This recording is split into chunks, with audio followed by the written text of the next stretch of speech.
So I want us to look into this problem where we have to integrate the following in terms of x. We have to integrate in terms of x.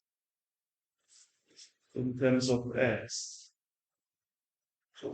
So, so remember that if the exponent is greater than the denominator, so what we're going to do, also if it's algebraic functions. So the exponent is lesser in the numerator, the degree of exponent is lesser in the numerator. So what we know that we have to try and dissolve into partial fractions. So dissolving into partial fractions.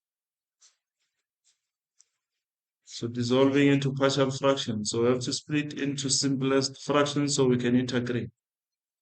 So we call these partial fractions. Partial fractions. So therefore we'll state that negative 2x squared plus 4x minus 8 into partial fractions. First of all, we need to simplify or resolve. We need to resolve the denominator into into factors. So into smallest prime factors. So we see that here we have a common factor which is x, isn't it?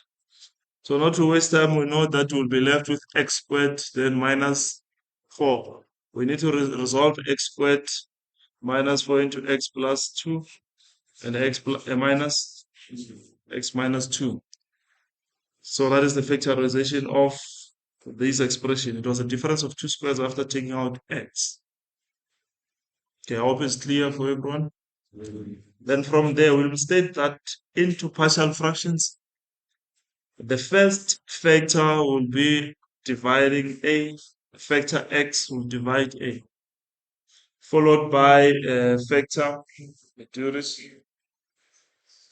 followed by factor x plus 2 will divide b, therefore plus factor x minus 2 will divide c. Then we said from there we have to multiply out by this denominator here. So it has to, it must multiply here, and it must even multiply in this term and that fraction, and it must multiply in this fraction. So we know that if we multiply by that factor, the denominator in this term here, it will divide and we're left with 2x squared plus 4x minus 8. Therefore, we'll have equals to. When we multiply into a, we'll see that x will be dividing, x will be left with this difference of 2 squares. So we'll be left with this difference of 2 squares. So I hope you see. When we multiply here, we're left with a times that. And there's a difference of 2 squares, which is x squared minus 4. Then when we multiply into b, so this term factor will be eliminated. We're left with these 2. So it will be b times x multiplied by, we said x minus 2. So c will be multiplied by, so x minus 2 will be divided, we'll be multiplying by x times x plus 2. And then from there we have to simplify that we have coefficients of x squared and coefficients of x and the constants. So we need to multiply out the brackets in the midterm on the right hand side. You have plus 4x minus 8. Therefore, we'll have a times x squared, which is ax squared, and we'll have a times minus 4, which is minus 4a. Therefore, I hope you see that we have bx times x. So we'll have bx squared. Bx multiplied by minus 2, which is minus 2 bx. And then the last term here, so we'll be having cx times x. So it's going to be cx squared. Then cx multiplied by 2. So we'll have 2 cx. Then we state that you need to make sure you group the coefficients of x squared and the coefficients of x and the constant. So we're going to check here.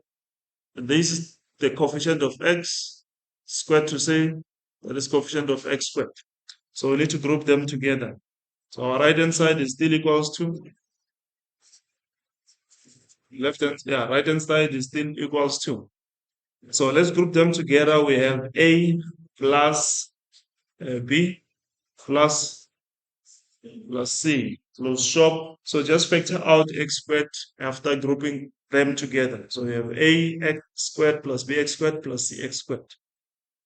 Then we need to group the terms that consist of x. So we see the term that consists of x is minus 2, right? And which one? And then 2 cx. And then for a, we don't have here. We don't have for a. So we're going to say plus 11 minus 2b plus 2c. We'll swap factor out x. So those are the coefficients of x. Then the last one, we just need to group the constants. So plus, group them, the constants together, which is minus 4. We have minus 4a. Then the other one is, we don't have another one. Okay. So we just have that one. So it's minus 4a. So therefore, in that case, we have to deduce what we call equations. So the coefficients of x squared in the left-hand side will be equals to coefficient of x squared in the right-hand side. So we'll have minus 2 is equals to the right-hand side, the coefficient of x squared, it is a plus b plus c. Therefore, there we have equation 1. Number 2, we look into the coefficients of x. So we have 4. So it's 4. Then on the right-hand side, the coefficient of x, it is minus 2b plus 2c. So we have equation 2. And we need to now look into the constants. So we'll have minus 8. It is equals to. So it is equals to negative 4a. It's a constant. It doesn't have x then. Then from there we can now calculate. We can calculate for a then. Okay. We can calculate for a. Just put this one here. So a will be equals to. So a is equals to 2. So in that meantime, we can try and, for an example, and resolve equation 2 and make either, let's see, we can make c or b the coefficient, the common factor. What is it? The subject of the formula. We can do that. So, or let's say in the meantime, you can do it in 2 ways. You can do it in 2 ways. So in the meantime, I just want to substitute a into 1. So just substitute a into 1 and see what you get.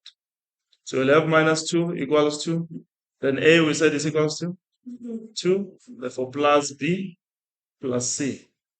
So I want us to still say, we are still having equation, it's still equation 1 there. Therefore, let's take 2 to the other side. What do we have? It will be minus 4, isn't it? So these 2 will be negative when it goes to the left-hand side. So negative 2, then negative 4. So I want you to see we have b plus c. Still equation 1. Okay, so I want to draw in equation 2 there. So I want us to apply elimination method then. Or you can make one subject of the formula. So you have 4 is equals to minus 2b plus 2c plus 2c. What do we call the elimination method that we utilized yesterday? That's why I took equation 2 here. So please note that it's equation 2. That is equation 2. So we just substitute the value of 8 there into equation 1.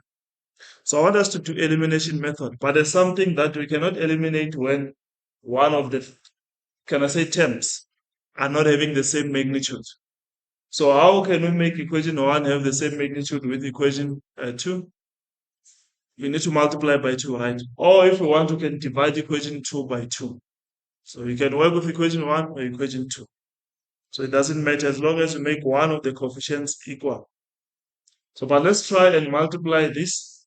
If we multiply equation 1, we multiply by factor 2.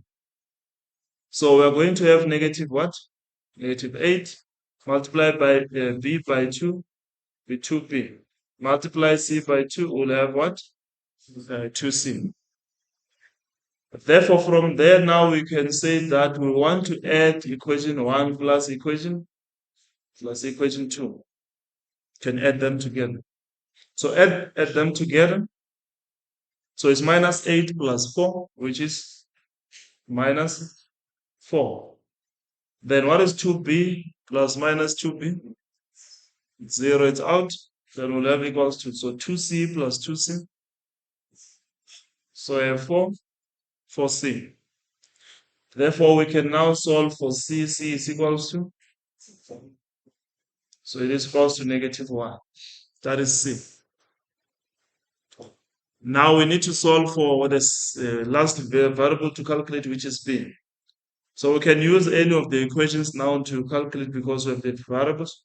Or if you want, you can go and utilize equation 2 in the original ones. So we can choose any, maybe let's choose equation 2. So sub into equation 2.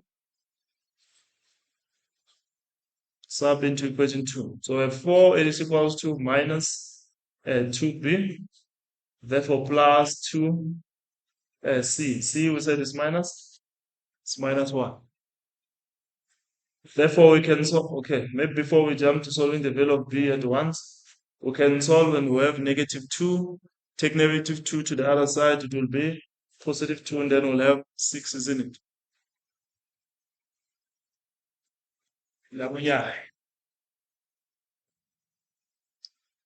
It's focused. So we have negative 2. Take negative 2 to the other side, it's positive.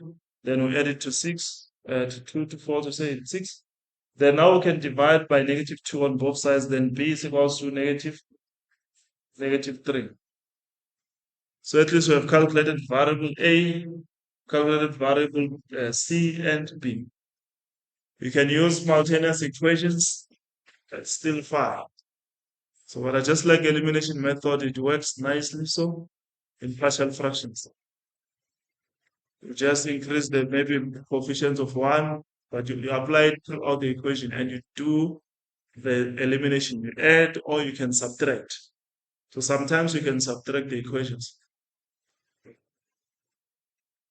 Okay. I think now we can say after dissolving our equations to partial fractions.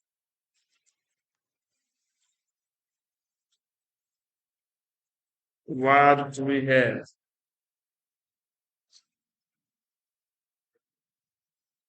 So we'll state that therefore integral negative 2x squared minus, sorry, where are we now? I wanted to copy the equation there, which was plus 4x minus 8 all divided by x cubed minus 4x dx. So we'll state that after dissolving into a partial fraction, it will be equals to. Then we stated the first one, it was a we said is 2 over x. Then dx plus integral of b is minus 3, all divided by, it was x plus 2, right? Was it x plus 2? For b, it was x plus 2. And then for c, we'll have plus dx there. Then for c, it is minus 1 all divided by x minus 2 is there. dx. So we do inspection. But I said in N5, I'm not required even to say that, oh, you can factor out a 2 and be left with 1 over x to see that this is the function, the derivative of the function is 1. So it's not necessary to do this. At the end, we know you need to inspect the derivative of the denominator. Does it give us the numerator? Then if it does, then it's ln of the denominator. Minus 1 over x minus 2 gx. So this is just for explanation purposes, but it's not necessary to write this down. So we know that integral of 1 over ln x is 1 over x is ln x. Therefore, we'll have minus 3. We know that derivative of the denominator gives us the numerator. So it is ln of the denominator. Therefore, same thing, minus, therefore ln x minus 2. Therefore, please don't forget to add the constant plus c. That is the solution of that integral of